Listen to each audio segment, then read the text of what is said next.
Hello साथियों, नमस्कार, good evening. कैसे हैं आप सभी? उम्मीद करता हूं आप सब बहुत अच्छे होंगे, स्वस्थ होंगे और सभी अपने एग्जाम की तैयारी भी बहुत अच्छे से कर रहे होंगे।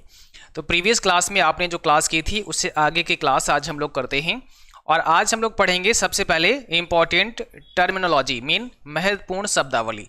जैसे आपने वेब ब्राउज़र का नाम सुना होगा, तो ये वेब ब्राउज़र क्या होते हैं इनके बारे में समझेंगे। वेब सर्वर क्या होते हैं, वेबसाइट क्या होती हैं, वेब पेज क्या होते हैं। तो ऐसे कुछ शब्दावली हैं जिनको हम लोग समझने वाले हैं।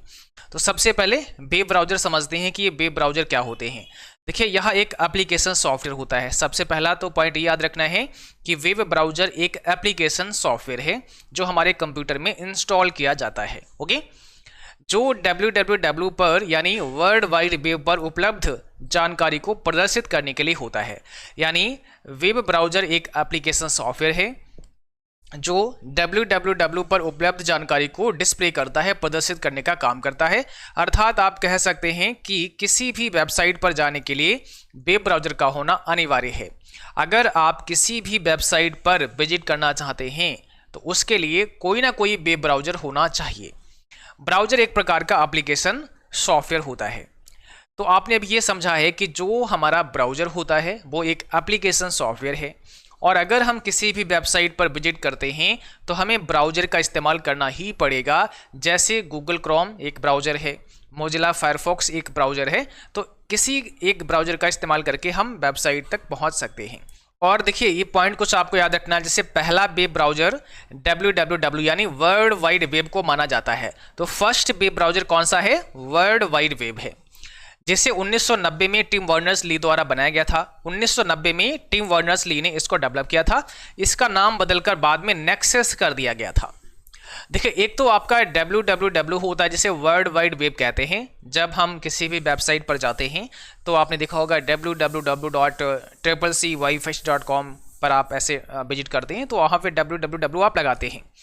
बट ये वो वाला वर्ल्ड वाइड वेब नहीं है, ध्यान रखना, ये ब्राउज़र है। इसको लिखने के लिए वर्ल्ड वाइड वेब एक में मिलाकर लिखा जाता है। वर्ल्ड वाइड वेब में कोई भी स्पेस नहीं होता है। तो इस कन्फ्यूजन को दूर करने के लिए, क्योंकि वर्ल्ड वाइड वेब ब्राउज़र और ये www ये सेम था, तो इसका नाम बाद में फिर चेंज किया गया और नेक्सस कर दिया गया, है ना। कुछ समय के बाद में नेक्सस के नाम से ये जाना गया।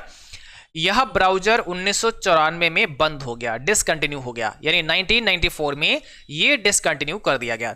पहला ग्राफिकल वेब ब्राउज़र अगर आपसे एग्जाम में पूछा जाए कि कौन सा होता है तो मोजाइक होता है। मोजाइक पहला ग्राफिकल वेब ब्राउज़र था। अब ग्राफिकल का मतलब क्या होता है? तो आज हम अपने ब्राउज़र पर कुछ इमेज भी देख सकते हैं, पिक्चर भी देख सकते हैं, डाउनलोड कर सकते हैं, लेकिन जो ग्राफिकल नहीं होते हैं उनमें केवल टेक्स्ट ही दिखता है। ओनली टेक्स्ट को ही हम देख सकते हैं, कोई भी ग्राफिक जैसे इमेज, पिक्चर, ये सब हम नहीं देख पाएंगे। तो सबसे पहला, जैसे हमने कहा यहाँ पे वर्ल्ड वाइड वेब था, ये ग्राफिकल नहीं था, ओनली टेक्स्ट को हम देख सकते थे, ठीक है। बट सबसे पहला ग्राफिकल वेब ब्राउज़र आपका कौन सा है? तो याद रखना है, मोजाइक सबसे पहला ग्राफिकल वेब ब्राउज़र है जिसमें हम इमेज, पिक्चर वगैरह भी देख सकते थे, जिसे NCSA यानी national centre for super computing application के द्वारा बनाया गया था और जिसे 23 जनवरी 1993 में लॉन्च किया गया था। यानी मोजाइक को 23 जनवरी 1993 को लॉन्च किया गया था। बाद में मोजाइक का भी नाम बदला गया और इसको नेटस्केप नेविगेटर के नाम से जाना गया, यानी नेटस्केप नेविगेटर फिर बाद में इसका नाम कर दिया गया। तो अब एग्जाम में यहाँ से सवाल तो बनेगा ही बनेगा, पूछेंगे पहला वेब ब्राउज़र कौन सा है दुनिया का? तो वर्ल्ड वाइड वेब, याद रखना है। पूछेंगे पहला ग्राफिकल वेब ब्राउज़र कौन सा है? तो पहला ग्राफिकल वेब ब्राउज़र की अगर आपसे बात की जाए तो मोजाइक हो जाएगा, या अगर मोजाइक नहीं है ऑप्शन में तो नेटस्केप नेविगेटर भी दे सकते हैं। ये भी वही था बट केवल नाम ही तो चेंज किया गया, फिर मोजाइक को हटाया, इसका नाम बदला और नेटस्केप नेविगेटर कर दिया गया, ठीक। तो दो में से कोई भी ऑप्शन हो सकता है, याद रखना है ये पॉइंट भी। भारत का पहला वेब ब्राउज़र कौन सा है? इपिक है। भारत का पहला वेब ब्राउज़र इपिक है, 2008 में इसको बनाया गया था।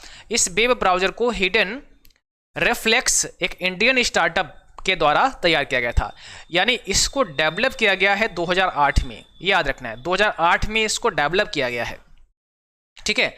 और ये मार्केट में आया है 2010 में।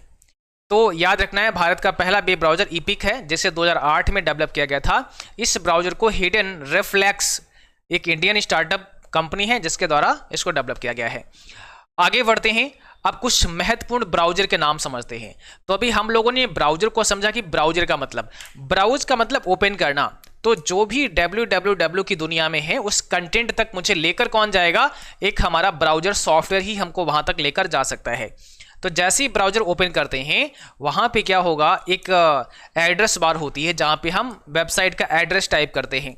तो कौन कौन से ब्राउजर हैं थोड़ा उनको देखते हैं। जैसे इंटरनेट एक्सप्लोरर, ये नाम ध्यान रखना है, ये एक ब्राउजर है। इंटरनेट एक्सप्लोरर एक ब्राउजर है, ओके, ये माइक्रोसॉफ्ट का एक ब्राउजर है। ऐसे गूगल क्रोम, ये भी एक ब्राउजर है, इसके द्वारा हम ब्राउज कर सकते हैं किसी वेबसाइट को, तो ये गूगल कंपनी का ब्राउजर है। ऐसे मोजिला फायरफॉक्स भी एक ब्राउजर है जो मोजिला कॉर्पोरेशन के द्वारा डेवलप किया गया है।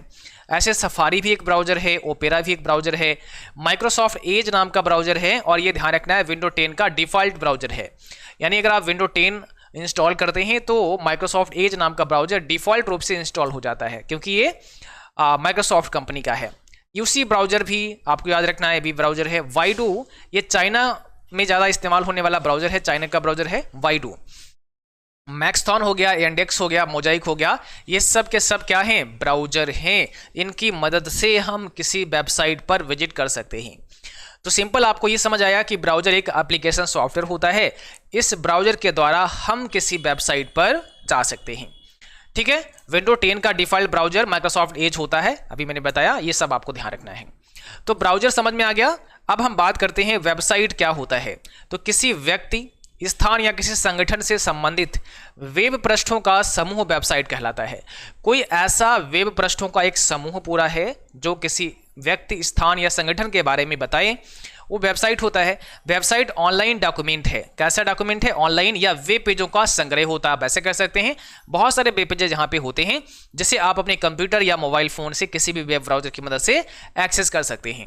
यानी वेबसाइट जो होता है वो वेब पेजेस का कलेक्शन होता है।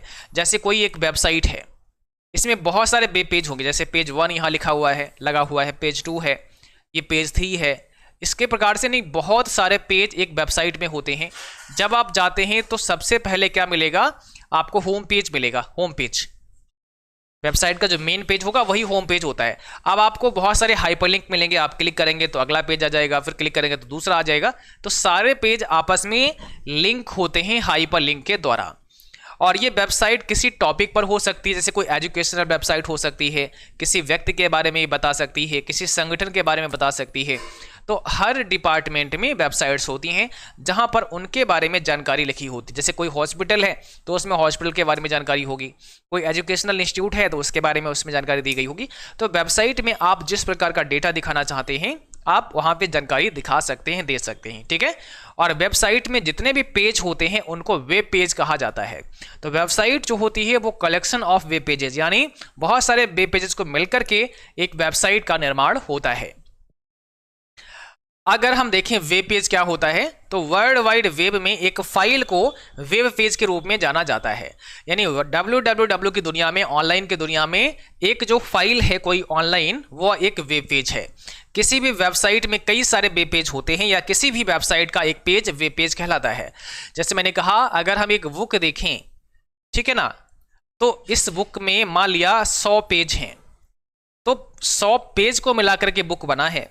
तो आप कहो कि सर बुक क्या होता है, तो बुक जो होता है वो कलेक्शन ऑफ पेजेस, यानी बहुत सारे पेजेस का कलेक्शन ही बुक कहलाता है। ऐसे ही अगर वेबसाइट की बात की जाए तो जो आपकी वेबसाइट होती है, जो आपकी वेबसाइट होती है वो collection of web pages, mean बहुत सारे वेब पेजेस को मिलाकर के एक वेबसाइट का निर्माण होता है।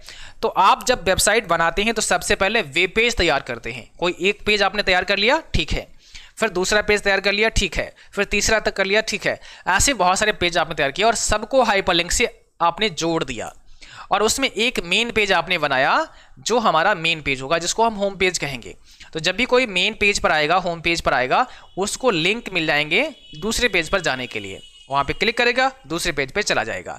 तो वेब पेज यानी ऑनलाइन डॉक्यूमेंट का एक पर्टिकुलर पेज, और वेबसाइट बहुत सारे पेजेस का एक कलेक्शन।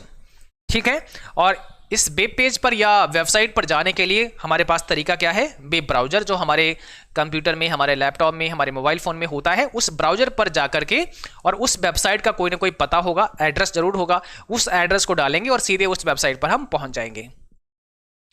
अब बात आती है वेब सर्वर की कि भाई वेब सर्वर क्या होता है।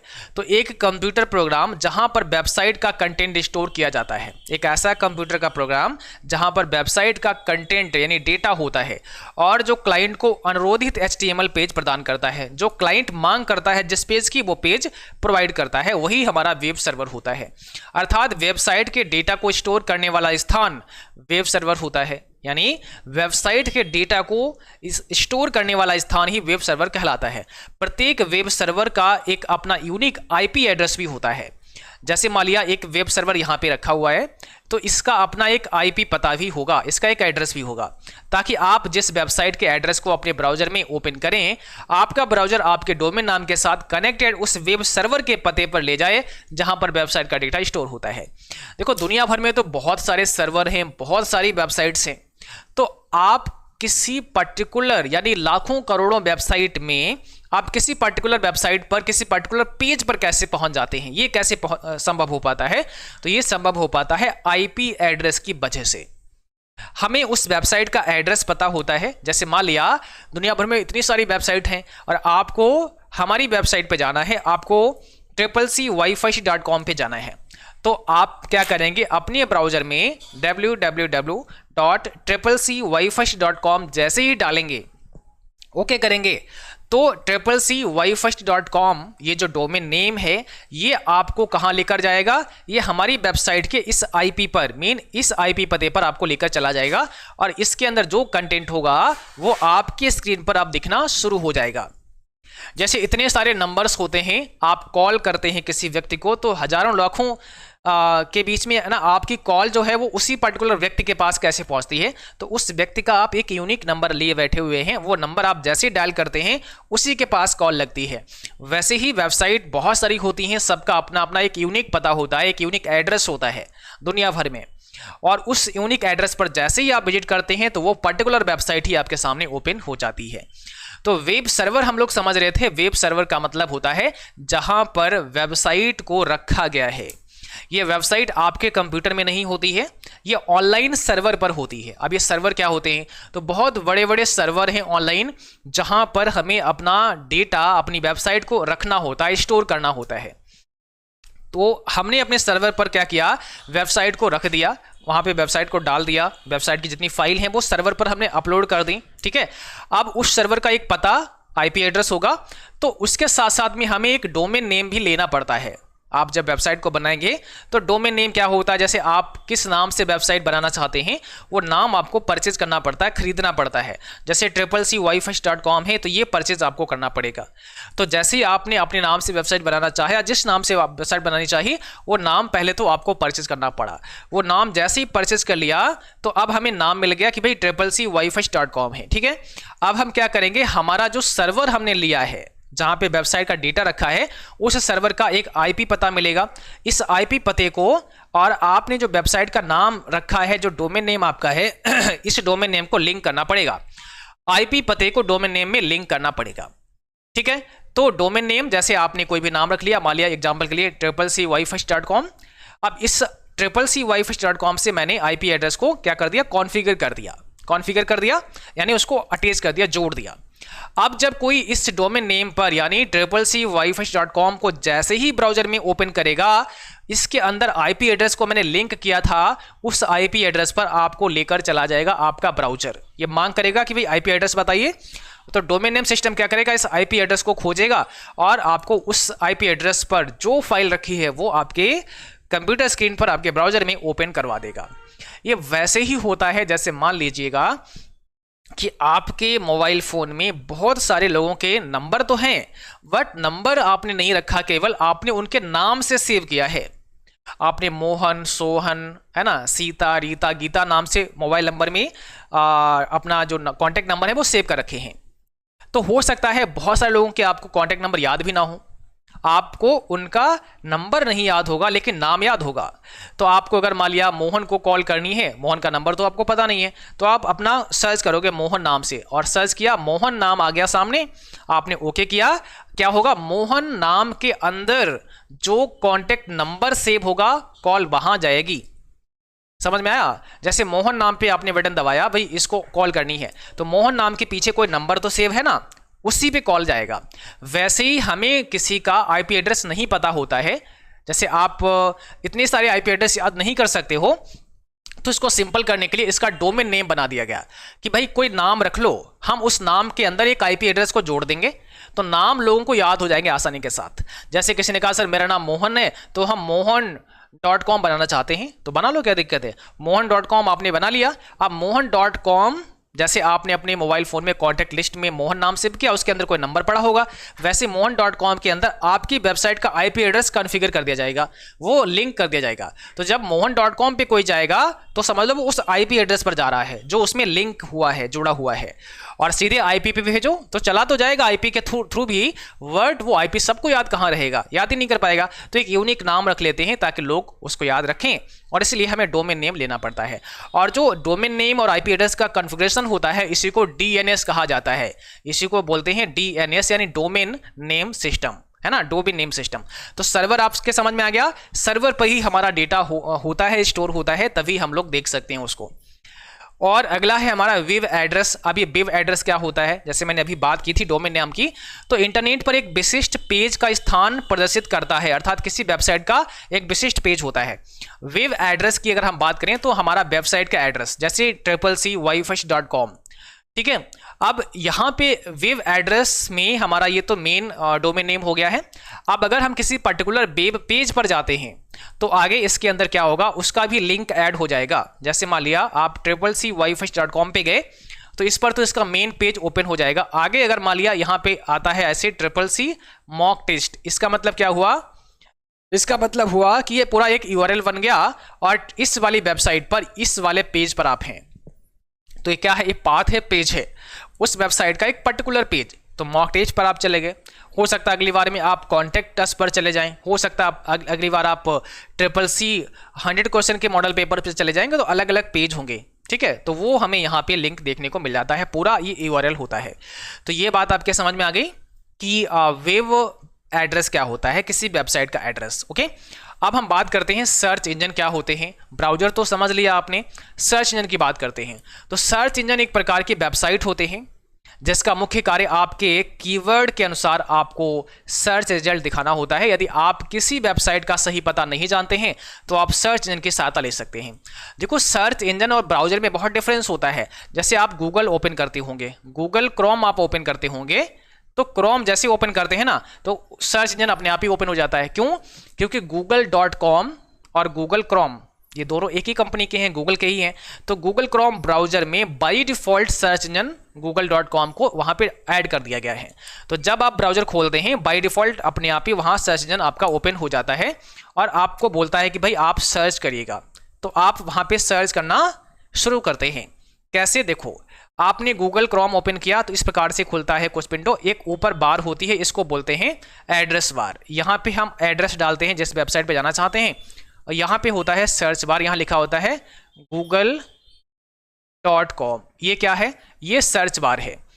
अगर इस पते पर यहाँ ऊपर जो सबसे एड्रेस बार होती है यहाँ पे आपको सही एड्रेस डालना पड़ेगा, यानी www.CCCWiFi.com डाल के तभी आप सीधे इस वेबसाइट पे जा सकते हैं। लेकिन मान लिया आपको वेबसाइट पता ही नहीं है तो आप केवल कुछ कीवर्ड डाल दो। जैसे आपको इतना पता है कि CCC वाईफाई स्टडी, तो आप इसमें google.com जहाँ लिखा यहाँ पे आप डाल देना CCC वाईफाई स्टडी। इस सर्च बार में आपने डाला और एंटर प्रेस किया तो कई सारे सर्च रिजल्ट आपके सामने आ जाते हैं। तो CCC वाईफाई स्टडी से संबंधित जितनी भी जानकारियां होगी, जो कीवर्ड आपने डाला है उससे संबंधित बहुत सारी वेबसाइट आ जाएंगी। वो वेबसाइट जो होती हैं आप उस पर किसी पर भी जा सकते हैं। तो जो डेटा निकल के आया है वो सर्च इंजन ने आपको दिया है। तो ऐसे बहुत सारे सर्च इंजन हैं, जैसे गूगल हो गया, याहू हो गया, विंग हो गया, अल्टा विस्टा हो गया, आस्क हो गया, बाइडू हो गया, ये सब सर्च इंजन है। बाइडू एक ब्राउजर भी है, अभी पढ़ाया मैंने, बट एक सर्च इंजन भी याद रखना है। तो इनके द्वारा हम क्या कर सकते हैं? सर्च कर सकते हैं। और बाइडू चीन का एक सर्च इंजन भी है तथा ब्राउजर भी है, नीचे लिखा भी है कि ये चाइना का एक सर्च इंजन भी है और ब्राउजर भी है।